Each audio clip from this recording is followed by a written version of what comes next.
Stand in our way, and our golden age has just begun. This is Human Events with Jack Posobiec. Now it's time for everyone to understand what America First truly means. Welcome to the Second American Revolution. Did you know that in the last 6 weeks, 86 million AT&T users had their name, address, and social security numbers leaked? Or that the CCP is harvesting massive amounts of Americans' personal data to train DeepSeek and other AI systems? When you're online doing the work like I am, you need digital camouflage. And that's why I've partnered with our newest show sponsor, Patriot Protect. Patriot Protect removes your personal data from the internet. Whether it's Google, Amazon, or Apple, your personal data will be wiped so that scammers and cyber criminals and swatters, like the ones that came after the Poso family, will not and cannot find your data. And you can take back your security and privacy. Once Patriot Protect scans and scrubs your personal information, they'll continuously monitor your info to make sure every new instance of a possible data breach is eliminated immediately. I'm talking 24/7 protection for the cost of keeping the porch lights on. The only thing worse than getting hacked is knowing you could have stopped it and didn't take action when you could have. So go to patriot-protect.com/POSO and use promo code POSO for 15% off a yearly subscription. That's patriot-protect.com/POSO and use promo code POSO for 15% off a yearly subscription. patriot-protect.com/POSO. Whether it's, so if you're getting your news, you're getting your worldview, your mindset from CNN, from MSNBC, from the Washington Post, I've always seen this dichotomy where people will get that mindset and then they bring it into the skiff, right? So that everything that they're looking at is colored already by what they just watched on TV. So the question is, how do you drive good policy if you're starting from a bad mindset? And that's where I think independent media and the independent drivers of these narratives, you mentioned Ukraine, the battlefield right there. Who's winning, right? It kind of depends on who you're listening to. What's really going on the ground? It depends on who you're following. You're following this guy, you're following that guy. And as usual, the truth is probably somewhere in the middle. But I think that's one of the key differences in what we've seen driving President Trump's rise and really the rise of alternative media is that it's not just having a difference of opinion. We're having a difference of fact at this point. Right, exactly. And I think the word that I would capture with everything you just said is discernment.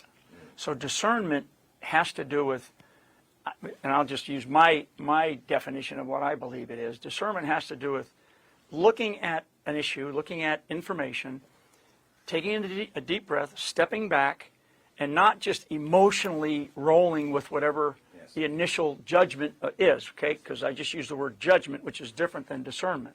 So discernment, and I'll talk about this here with this crowd, let's not let emotions drive us. It has driven me at times. And let's take a step back, look at the information that's being presented, make some judgments about the information and about the facts, do some research. Because if you want to continue in this world where people really do believe you because you're an honest guy and you come across very honestly, then you have to drive for the truth, right? Because the one thing about the truth, and I learned this as a young officer, there's three sides of the truth. There's your side, there's my side, and then there's the truth. So what we want to try to do is drive ourselves closer to what the actual truth is. And do you ever find it? I don't know, but you can get really close to it. Especially, another word that you just use is facts, right? And it's like, well, if I see a red car, it's a red car, right? But you go, nope, it's blue, and it's moving. And it's like, no, it's a red car and it's parked. And it's actually a red car and it's parked. I'm not sure I can convince that person that says it's a blue car and it's moving. I just don't know if I can convince them. So I don't want to waste a lot of time with that person. And if there's people that are listening to them, they're injured. I think that they're intellectually injured by that kind of discernment, if that makes sense. And to me, that's part of what we have here. And we have people here that are on both sides of not necessarily the political aisle, we'll see, but we definitely have people on different issues that are on different sides for some of these international issues. We're not here today to talk about the current events of the day. We're here to talk about understanding the future of alternative media, because as we've seen, and we're going to show a couple of charts here, we've seen the decline of corporate media, the decline of advertising for sure, and the rise of advertising and the rise of alternative media, because people know, well, that's where people are going, right?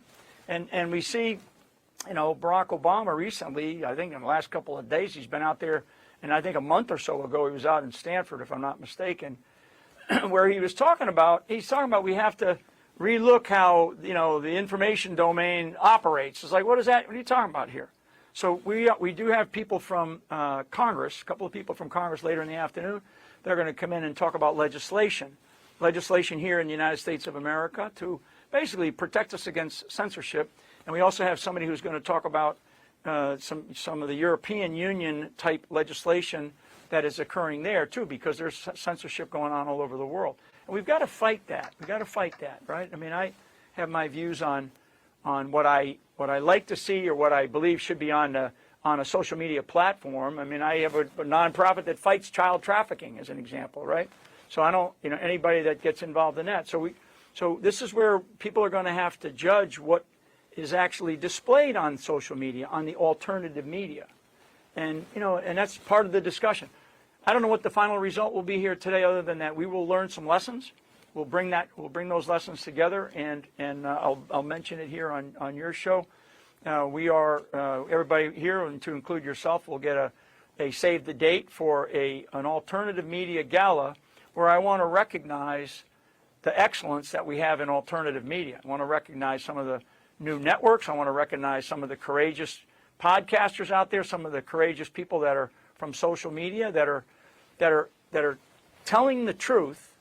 And when you check them, when AI checks them, or Grok or Chat GPT or whatever checks them, or people who actually know about the issue check them, they're honest about it. They're very honest about it. And I think that honesty from a political angle is what Donald J. Trump, that's why he's the president, because he was so brutally honest with the audience that said, yeah, that's what we want. And I'm a big fan of Trump. I don't agree on everything that he does, but he is, the most, probably one of the greatest leaders that we've had in terms of our time, the times that we are facing, and thank God we have him, because otherwise the alternative, speaking of alternative media, we wouldn't have alternative media.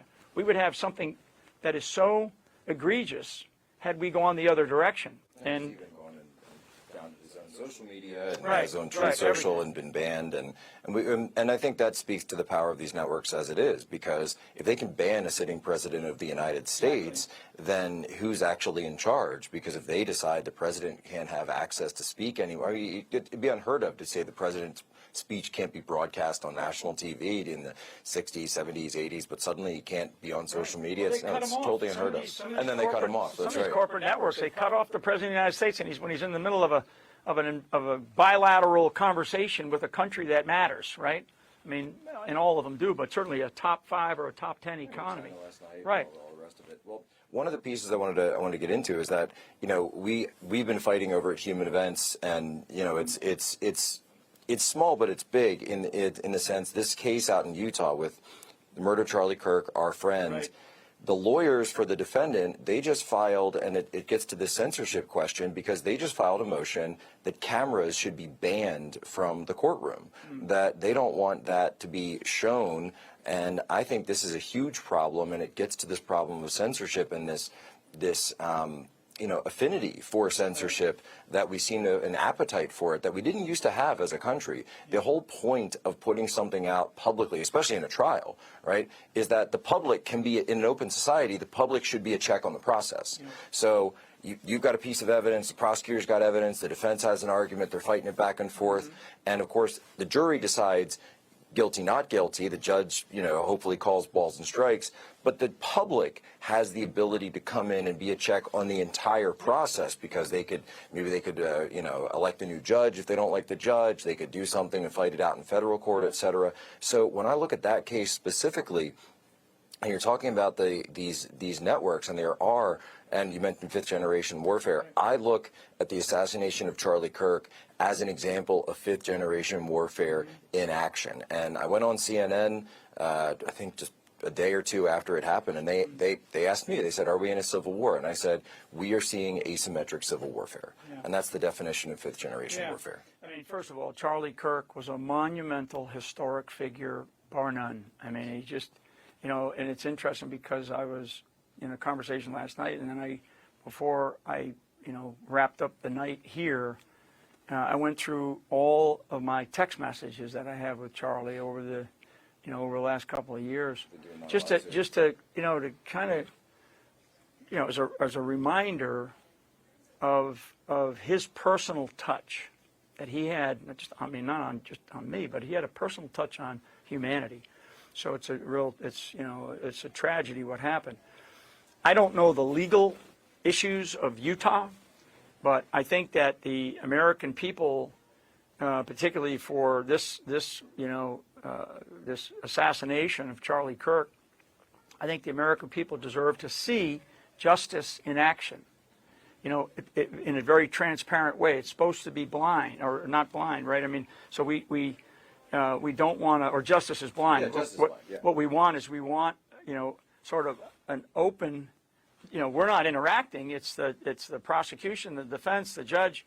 It's still that system. So people begin to gain a sense of trust again, because the American people do not trust the justice system. They don't, and good reason. For very good. Oh, believe me. So they don't trust it. I mean, look at what, as Trump came back into office, look at how the judiciary just has slow rolled him to the 10th degree, and he's still going through that. Never mind, this trial that's going to go on with, to determine what actually did occur, to get to that truth, right? Your truth, my truth, and then what is the truth? And that's what we want. And on that note, I still believe that there are a lot of questions that are out there. And I think that those questions that are out there, they need to be resolved. And maybe if this is where the Department of Justice is going to have to come in really strong to fight to say, no, Judge, we want this trial open.